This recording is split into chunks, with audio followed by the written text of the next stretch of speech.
Hello दोस्तों, rare class के online YouTube platform पर आप सभी का स्वागत है। आइए हम बात करने वाले हैं जो कल से संबंधित जो प्रश्न थे, पॉलिटी से संबंधित कुछ प्रश्न हैं जो एग्जाम के दृष्टि से बहुत महत्वपूर्ण है। हम चैप्टर वाइज लेके आ रहे हैं। हम उन्हीं प्रश्नों को लेके आए हैं जिनका लेक्चर या क्लास हम ले चुके हैं। ठीक है, उनसे संबंधित, ताकि आपको प्रैक्टिस पड़ जाए और जब एग्जाम में पहुँचे तो आपको समस्या ना हो। और ये आने की संभावनाएं अधिक है, इस बदौलत इनको लेके आना जरूरी था। हाल के एग्जाम में बहुत महत्वपूर्ण है। आइए देखते हैं। यहाँ दिया हुआ है कि भारत के संविधान का प्रारूप तैयार करने वाली संविधान सभा के सदस्यों को, यहाँ को, अब को का मतलब देखो, को का मतलब अपने आप देख लो। यहाँ पर हर में दिया हुआ है नामित। नामित शब्द, इसका मतलब क्या हुआ? यह चुना गया। ठीक, इसका मतलब कि जो सदस्य थे उनको कहाँ से लाया गया। ठीक है, तो यहाँ पर देखो दिया हुआ है ब्रिटिश संसद द्वारा। भाई ब्रिटिश संसद द्वारा कहाँ से होगा? जब ब्रिटिश संसद ने कह दिया कि हम 1948 में हम पूर्ण रूप से जो ब्रिटिश शासन है उसे हम भारत से समाप्त कर लेंगे। ऐसे में अभी तक राज करने वाला हमारे देश की हिफाजत क्यों करेगा? इसका मतलब ये उत्तर नहीं होगा। आता है गवर्नर जनरल द्वारा नामित। भाई एक बात बताओ कि गवर्नर जनरल ने अभी तक हमारे देश को लूटा, सब कुछ इन्हीं के द्वारा किया गया, इतना अत्याचार वगैरह हुआ। ऐसे में क्या भारत संविधान बनेगा, उसे भारत की जनता स्वीकार करेगी? नहीं करेगी। अब बात करते हैं, यहाँ पर चलो दो दिए हुए हैं, एक है भारतीय राष्ट्रीय कांग्रेस, एक है मुस्लिम लीग। मान लो एक समय पे हम कह दें हाँ भारतीय राष्ट्रीय कांग्रेस हो सकती है, ठीक, लेकिन आता है बात मुस्लिम लीग की। अगर मुस्लिम लीग ने सदस्यों को नामित किया, संविधान सभा में अपना सहयोग दिया, ऐसे में बताओ पहली बात कि मुस्लिम लीग ने अलग देश की मांग क्यों की? ठीक, अब दूसरी बात, अगर मुस्लिम लीग ने सहयोग किया तो फिर जितनी भी बैठकें हुई, प्रत्येक बैठक में मुस्लिम लीग ने बहिष्कार क्यों किया? क्यों इससे दूरी बनाए रखी? तो जाहिर सी बात है ये भी उत्तर नहीं होगा। अब आपका आखिरी उत्तर बचता है विभिन्न प्रांतों की विधानसभाओं द्वारा चुना गया। हाँ, ये आपका उत्तर सही है कि विभिन्न प्रांतों द्वारा, विधानसभाओं द्वारा चुना गया। विधानसभाओं का तात्पर्य क्या हुआ? जब देखो चुनाव प्रक्रिया प्रारंभ की गई थी, ठीक है, तब से जो प्रतिनिधि आते थे वो लोगों के विश्वास पात्र होते थे। अर्थात जैसे वर्तमान में देखते हैं, हम विधानसभा की बात कर रहा है तो हम एमएलए की बात करते हैं। ठीक, एमएलए अर्थात विधायक की बात कर रहे हैं, मेंबर ऑफ लेजिस्लेटिव असेंबली। ठीक है, हम इसकी बात कर रहे हैं। अब देखो जब एमएलए की बात करते हैं तो इनको कौन चुन के भेजता है? हम लोग चुन के भेजते हैं। जब हम लोग चुन के भेजते हैं तो जाहिर सी बात ये विश्वास पात्र होंगे। तभी यहाँ पर दिया हुआ है कि विभिन्न प्रांतों की विधानसभाओं द्वारा चुना गया। हाँ, ये सही है। और यदि यहीं पर होता कि उन्हें जनता के द्वारा चुना गया तो वो भी उत्तर सही होता, लेकिन यहाँ पर वो नहीं है, इसलिए हमारा उत्तर अर्थात विभिन्न प्रांतों की विधानसभाओं द्वारा चुना गया सही है। आइए देखते हैं अगला प्रश्न है। प्रश्न कह रहा है भारतीय संविधान को बनाने हेतु भारतीय संविधान सभा के कुल कितने अधिवेशन हुए? बात को यहाँ समझो, यहाँ पर अधिवेशन की बात कर रहा है, ना कि कुल बैठकों के बारे में बात कर रहा है। यदि हम यहाँ पर बैठक बात करते तो ये जो डिजिट दी हुई हैं ये चेंज हो जाती। यहाँ पर बात अधिवेशन की कर रहा है। जैसा कि हमने आपको बताया था कि प्रथम जो बैठक या प्रथम अधिवेशन जो हुआ था वो 9 दिसंबर 1946 में हुई थी, अर्थात 1946 को हुआ था। ठीक है, 9 दिसंबर 1946 को हुआ था। और कुल बैठक जो लास्ट बैठक थी, अंतिम जो बैठक हुई थी या जो अंतिम अधिवेशन हुआ था संविधान सभा का, वो था 24 जनवरी 1950। ये अंतिम अधिवेशन था और अंतिम बैठक भी। ठीक है, बैठक और अधिवेशन देखो दोनों अलग अलग हैं, लेकिन अधिवेशन बैठक के माध्यम से ही होती थी, लेकिन सभी का पर्पस अलग अलग होता था। यदि हम बैठक की बात करते हैं तो 141 कुल बैठकें हुई थी।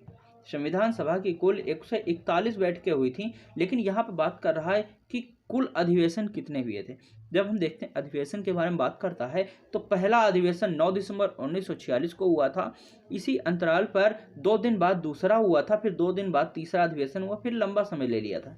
ठीक, यहाँ पर दिए हुए ऑप्शन 7, 9, 12, 15। आपको बता दें जो संविधान सभा के जो कुल बैठक, यहाँ भारतीय संविधान सभा के बैठक की बात, अधिवेशन की बात हो रही है, कुल अधिवेशन, तो उनका उत्तर होगा 12।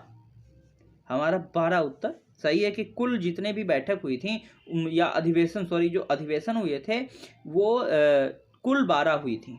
जैसे हम देखते हैं कि अधिवेशन बनाए जाते हैं या अधिनियम बनाए जाते हैं, ठीक है।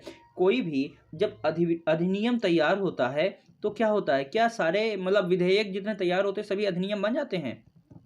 अधिनियम अर्थात एक्ट, क्या जितने भी विधेयक तैयार किए जाते हैं सभी अधिनियम बन जाते हैं? नहीं, जिन्हें राष्ट्रपति मंजूरी दे दे वो क्या बन जाते हैं, वो अधिनियम या एक्ट बन जाते हैं। होते क्या है, बस यही अंतर होता है एक विधेयक और अधिनियम में। राष्ट्रपति की मंजूरी मान्य होती है, जब राष्ट्रपति मंजूरी देता है तभी विधेयक एक्ट के रूप में परिवर्तित हो जाता है। यही कुछ यहाँ पर था कि यहाँ बैठक की बात कर रहा है। भाई जाहिर सी बात है, संविधान सभा की बात कर रहा है तो संविधान सभा मतलब बैठक होगी, लेकिन प्रत्येक बैठक संविधान सभा का अधिवेशन नहीं थी, परंतु जो बैठकें थी कुछ बैठकें अधिवेशन कहलाती थी। सपोज दैट जैसा रीजनिंग में होता है कि कुछ बैठकें अधिवेशन है और सभी अधिवेशन बैठकें हैं, इनमें से चूज करना होता है। तो वैसे ही यहाँ पर है कि कुल संविधान सभा की कुल 12 अधिवेशन हुई थी, जबकि कुल बैठकें 141 हुई थी। ठीक है, चलते हैं। अगला प्रश्न है, यहाँ प्रश्न दिया हुआ है कि संविधान सभा की संघ संविधान समिति के अध्यक्ष कौन थे। देखो वर्तमान में भी अगर देखा जाए जो मुख्य समितियां होती हैं संविधान से संबंधित या संसद से संबंधित जो समितियां होती हैं उनका अध्यक्ष अधिकतर प्रधानमंत्री को चुना जाता है। ठीक है, तो इसी हिसाब से अपने आप अनुमान लगा लो कि जाहिर सी बात है कि जो यहाँ पर राजनीतिक या फिर वास्तविक शक्तियों की बात कर रहा है, राजनैतिक या वास्तविक शक्तियों की बात कर रहा है। ठीक, अब वास्तविक शक्तियां हम आपको बता चुके हैं कि वास्तविक शक्तियां प्रधानमंत्री में निहित होती हैं, और अगर उस लिहाज से देखा जाए तो भारत का प्रथम प्रधानमंत्री पीटी जवाहरलाल नेहरू थे, तो हम कह सकते हैं कि संघ संविधान समिति के अध्यक्ष जवाहरलाल नेहरू थे। अगला प्रश्न, यहाँ सब प्रश्न कह रहा है संविधान सभा के चुने हुए स्थायी अध्यक्ष कौन थे, परमानेंट जो प्रेसिडेंट थे कौन थे। ठीक है, तो हमने आपको बताया था जो प्रथम बैठक 9 दिसंबर को हुई थी 1946 को, उसमें जो है तत्काल रूप से अध्यक्ष चुना जाना था, इसलिए उस समय डॉक्टर सच्चिदानंद सिन्हा को चुना गया था। ठीक है, लेकिन जब दूसरी बैठक हुई थी तो दूसरी बैठक कब हुई थी, जस्ट 2 दिन बाद, अर्थात 11 दिसंबर 1946 को ये बैठक हुई थी, तब स्थायी अध्यक्ष चुना गया था, और जो चुना गया था वो थे डॉक्टर राजेंद्र प्रसाद। आप लोग जानते होंगे डॉक्टर राजेंद्र प्रसाद जो थे ये संविधान सभा के स्थायी अध्यक्ष और लास्ट तक यही अध्यक्ष बने रहे हैं। संविधान सभा के जो अध्यक्ष चुने गए, ठीक है, अब जाहिर सी बात संविधान सभा का जो अध्यक्ष है उसके कंधों पर संविधान का पूरा भार लाद दिया गया, और इसीलिए जो राष्ट्रपति होता है इसके पास संविधान संरक्षक की भूमिका होती है। याद रखना, संविधान का संरक्षक कौन है, तो होता है राष्ट्रपति, और हमारा देश का प्रथम राष्ट्रपति कौन है, डॉक्टर राजेंद्र प्रसाद। इसका उत्तर भी डॉक्टर राजेंद्र प्रसाद है। अगला प्रश्न, यह प्रश्न कह रहा है संविधान सभा के सम्मुख संविधान की प्रस्तावना, यहाँ प्रस्तावना की बात की जा रही है कि जो प्रस्तावना थी उसे किसने रखा था, यहाँ प्रस्तावना। ठीक, जब प्रस्तावना थी हम देखते हैं कि जो तीसरा अधिवेशन था अर्थात 13 दिसंबर 1946 को, तब पंडित जवाहरलाल नेहरू ने अपना मतलब जो प्रस्तावना थी उसे रखा था। क्या रखा था, प्रस्तावना रखा था। ठीक, और इसे 22 को मान्य कर लिया गया था, 22 जनवरी। ठीक है, इसे मान्य कर लिया गया था, और तब से वर्तमान में जो संविधान है इसमें वर्तमान में भी प्रस्तावना रखी हुई है। तो इसका उत्तर क्या होगा, जवाहरलाल नेहरू। आइए हम कुछ बात करते हैं कि जो प्रस्तावना है उसके बारे में। प्रस्तावना सबसे पहले देखते हैं, ये अमेरिका से लिया गया था। ठीक है, अब इसको 2 जगह से लिया गया है, ये गौर करने वाली बात है। जो 2 जगह से लिया गया है तो वो कौन कौन से हैं, जब हम बात करते हैं इसके, देखो 2 क्या क्या हैं, एक है भाषा, ठीक, और दूसरा है विचार। भाषा और विचार, ये 2 चीजें हैं जो 2 जगहों से लिया गया है। जब हम बात करते हैं भाषा की, भाषा ऑस्ट्रेलिया से ली गई, ऑस्ट्रेलिया से लिया गया। जब हम बात करते हैं विचार की तो विचार अमेरिका से लिया गया है।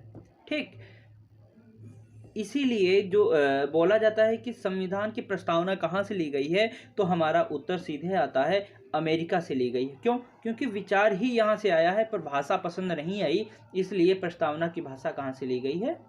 अमेरिका से ली गई है। देखते हैं अगला प्रश्न है भारत की संविधान निर्मात्री सभा के अध्यक्ष कौन थे? ठीक, हम देखते हैं कि कई बार कहा जाता है संविधान को बाबा साहब भीमराव अंबेडकर ने बनाया था। यार सिंपल सा फंडा है, सीधे कह रहा है कि बाबा साहब भीमराव अंबेडकर ने संविधान बनाया था, निर्माण किया था। ठीक, जाहिर सी बात है, क्या उत्तर होगा? अंबेडकर साहब। निर्मात्री सभा के अध्यक्ष होने के कारण क्या कहा गया? डॉक्टर अंबेडकर साहब ने संविधान का निर्माण किया था। निर्मात्री सभा क्या थी? हम बात करते हैं, जब प्रारूप समिति की बात करते हैं तो इसे ही निर्मात्री सभा के रूप में देखते हैं। ठीक, अगला प्रश्न है, पिछला वाला प्रश्न ही आ गया है। संविधान सभा में उद्देश्य प्रस्ताव निम्न में से किस एक के द्वारा प्रस्तुत किया गया था? हमने आपको बताया था कि जो तीसरी जो संविधान का अधिवेशन था, अर्थात 13 दिसंबर 1946, इसमें पंडित जवाहरलाल नेहरू ने उद्देश्य प्रस्ताव प्रस्तुत किया था। उद्देश्य प्रस्ताव अर्थात प्रेम्बल, या फिर कह सकते हैं प्रस्तावना। ठीक, इसे प्रस्तुत किया था और इसे 22 जनवरी 1947 में स्वीकार कर लिया गया था। ठीक है, तो इसका उत्तर क्या होगा? पंडित जवाहरलाल नेहरू। देखते हैं अगला प्रश्न है, यहां कह रहा है कि संविधान के निर्माण में संविधान सभा को कितना समय लगा? अर्थात संविधान बनाने में जो संविधान के लिए जो सभा बनाई गई थी उसे कितना समय लगा? हम लोग आप लोग जानते होंगे कि हम कई बार कहते हैं कि बनाने में इतना समय लगा। जी, 2 वर्ष 11 माह 18 दिन का समय लगा था। इस पर जो रुपए खर्च हुए थे वो थे 64 लाख रुपए खर्च हुए थे। बनाने में कुल इतना खर्च आया था उस समय में। ठीक, कई बार हम देखते हैं, कई लोग बताते हैं 64 लाख को करोड़ बता देते हैं। भैया, अगर कोई करोड़ बता रहा है तो वो आपका उत्तर गलत कर रहा है, आपको भ्रमित कर रहा है। 64 लाख रुपए खर्च हुआ था, ना कि करोड़। याद रखना, 2 वर्ष 11 माह 18 दिन का समय लगा था और मात्र 64 लाख रुपए खर्च हुए थे। देखते हैं अगला प्रश्न है, यहाँ पर कह रहा है कि संविधान सभा ने डॉक्टर बी.आर. अंबेडकर की अध्यक्षता में प्रारूप समिति का गठन कब किया था? हम आपको बता चुके हैं कि प्रारूप समिति का गठन 29 अगस्त 1947 को किया गया था। इसमें कुल 7 सदस्य थे। कल का जो वीडियो था, हमने उसमें आपको ये बताया था जो सदस्य थे और जिन्होंने स्थान लिया था। जैसे बात करते हैं एन माधव राव की बात करते हैं तो इन्होंने बी.एल. मित्रा का स्थान लिया था। ठीक, उनकी मृत्यु हो गई थी, इस बदौलत इनका स्थान बीमार पड़ गए थे, इस बदौलत इनका स्थान लिया था। वहीं पर टी.टी. कृष्णामाचारी जो थे, इन्होंने डी.पी. खेतान का स्थान लिया था। कारण क्या था? डी.पी. खेतान की डेथ हो गई थी, इनकी मृत्यु हो गई थी 1947 में ही। ठीक, अब हो सकता है कि यह प्रश्न पूछा जा सके कि टी.टी. कृष्णामाचारी ने किसका स्थान लिया था, या संविधान समिति या प्रारूप समिति जो थी उसमें किस सदस्य का निधन हो गया था या किस सदस्य की मृत्यु हो गई थी। ठीक है, या कौन बीमार पड़ गया था और उस व्यक्ति का किसने स्थान लिया था। हो सकता है कि ये प्रश्न पूछ ले, क्योंकि अंबेडकर ये प्रारूप समिति में अध्यक्ष कई बार पूछा गया है। अब बारी है डैट की और इनमें से किसी एक की। ठीक, आइए देखते हैं अगला प्रश्न है। यह प्रश्न कह रहा है कि एक निर्वाचित संविधान सभा द्वारा भारत के संविधान का निर्माण करने का प्रस्ताव किया गया था। मतलब निर्वाचित संविधान सभा द्वारा संविधान के निर्माण करने का प्रस्ताव किसके द्वारा किया गया था? तो याद रहे कि जब भारत सरकार अधिनियम 1935 आया था, तब क्या हुआ था कि 35 में कांग्रेस ने मांग किया था कि भारत के निर्वाचित सदस्यों द्वारा हमें एक संविधान चाहिए या संविधान सभा चाहिए जिसके द्वारा हम संविधान का निर्माण करेंगे। तो याद रखना कि इसका उत्तर होगा भारत सरकार अधिनियम 1935 के द्वारा संविधान सभा के द्वारा संविधान निर्माण करने का प्रस्ताव रखा गया था। ठीक, जिसके बाद क्रिप्स मिशन भारत आया था, 1942 में आया था ये भारत आया, और जब ये असफल हो गया तब कैबिनेट डेलीगेशन या कैबिनेट मिशन भारत आया था, ये 1946 में आया था। ठीक, अब चलते हैं, अगला प्रश्न है। यहाँ प्रश्न कह रहा है भारतीय विधायिका में प्रथम बार द्विसदनीय बनाई गई थी, यानी 2 सदन बनाए गए थे। कौन सी ऐसा अधिनियम था जिसके द्वारा बनाया गया था? जब हम बात करते हैं कि भारत सरकार अधिनियम 1919, ठीक, तब क्या हुआ था कि 2 विषय बनाए गए थे। एक था आरक्षित विषय था, दूसरा था हस्तांतरित विषय। इसके तहत कुछ जो मुख्य इम्पोर्टेंट थे उसे सरकार ने अपने पास सुरक्षित रख लिया था, और जो आवश्यक नहीं थे, जो खर्चीले थे, उसे राज्य सरकारों को सौंप दिया था, अर्थात जो विधायिकाएं थी उनको सौंप दिया था। इस तरह से द्विसदनीय विधायिका का निर्माण यहाँ पर हुआ था, और यहाँ से जो प्रांत था, प्रांतों में द्वैध शासन प्रारंभ हुआ था। तो याद रहेगा कि द्वैध शासन या द्विसदनीय विधायिका कहाँ से बनाई गई थी? तो भारत सरकार अधिनियम 1919 के द्वारा। अगला प्रश्न है, यहाँ पर प्रश्न कह रहा है कि 1935 के अधिनियम द्वारा स्थापित संघ में अवशिष्ट शक्तियाँ किसको दी गई हैं? जब हम अवशिष्ट शक्तियों की बात करते हैं तो याद रहे कि जो सरकार थी, केंद्र सरकार या फिर जो गवर्नर जनरल थे, इन्होंने क्या किया था 1935 में भी जो आरक्षित और हस्तांतरित 2 विषयों को बनाया था। ठीक, अब यहाँ क्या किया था इन्होंने, जो प्रांत थे, प्रांतों में जो द्वैध शासन था उसे समाप्त कर दिया और केंद्र में द्वैध शासन प्रारंभ कर दिया। ठीक, ऐसे में जो आरक्षित विषय थे उनमें जो अवशिष्ट शक्तियां थी वो संघ सरकार के पास रहीं, जो हस्तांतरित थे वो प्रांतों को प्रदान कर दिए गए। अब बात यहाँ करते हैं, यहाँ पर दिया है अवशिष्ट शक्तियाँ। अवशिष्ट शक्तियाँ मतलब बाह्य शक्तियाँ, जो स्पेशल शक्तियाँ जैसे फोर्स वगैरह की शक्तियाँ होती हैं, ये किसके पास रहीं? हम जब प्रधानमंत्री की बात करते हैं तो देखते हैं कि जो प्रधानमंत्री हैं इनके पास अवशिष्ट शक्तियाँ होती हैं, अर्थात जैसे मान लो जल, थल और वायु सेना, इनका कमान किसके पास होता है? वर्तमान में हमारे पीएम के पास होता है। ठीक, गवर्नर जनरल जो था, भारत का गवर्नर जनरल या वायसराय, ये क्या करता था? उस समय प्रधानमंत्री की भूमिका अदा करता था। इस लिहाज से हम बोल सकते हैं जो गवर्नर जनरल है इसके पास 1935 अधिनियम के द्वारा जो अवशिष्ट शक्तियां जो स्थानांतरित मतलब जो आरक्षित की गई थी वो किसको प्रदान कर दी गई थी? गवर्नर जनरल को, या इसने अपने पास क्या कर लिया था? सुरक्षित रख लिया था। आइए बात करते हैं अगले प्रश्न की। प्रश्न कह रहा है कि केंद्र में द्वैध शासन किस अधिनियम के अंतर्गत स्थापित किया गया? हमने आपको भी पिछला वाला जो क्वेश्चन था उसमें बताया था कि प्रांतों में द्वैध शासन 1919 अधिनियम के द्वारा लगाया गया था। ये प्रांतों में लगाया गया था। ठीक है, यहाँ से द्वैध शासन प्रारंभ हुआ था, लेकिन जब 1935 अधिनियम आया तो द्वैध शासन को जो प्रांत में था इसे समाप्त कर दिया गया और केंद्र में द्वैध शासन प्रारंभ कर दिया गया था। ठीक, कारण क्या था? देखो, हम वर्तमान में भी देखते हैं कि द्वैध शासन ऐसे देख लो, एक लोकसभा है और दूसरी राज्यसभा है। ठीक, ये क्या दर्शा रहा है? कि द्वैध शासन को दर्शा रहा है जो वर्तमान में भी है। ठीक, 1935 के द्वारा ऐसा किया गया था। तो हमारा उत्तर होगा 1935 अधिनियम के द्वारा केंद्र में द्वैध शासन स्थापित किया गया था। ठीक, अब देखते हैं अगला प्रश्न है। यहाँ प्रश्न कह रहा है कि स्वतंत्र भारत के संविधान सभा के अध्यक्ष कौन थे? भाई एक चीज याद रखना कि प्रथम में केवल डॉक्टर सच्चिदानंद सिन्हा थे। ठीक है, लेकिन जब द्वितीय बैठक हुई थी तो उस बैठक से लेकर के लास्ट बैठक तक डॉक्टर राजेंद्र प्रसाद ही संविधान सभा के अध्यक्ष के पद पर नियुक्त रहे थे और बाद में इन्हें भारत का राष्ट्रपति 24 जनवरी 1950 को बना दिया गया। कोई दिक्कत नहीं ना? आइए देखते हैं अगला प्रश्न है।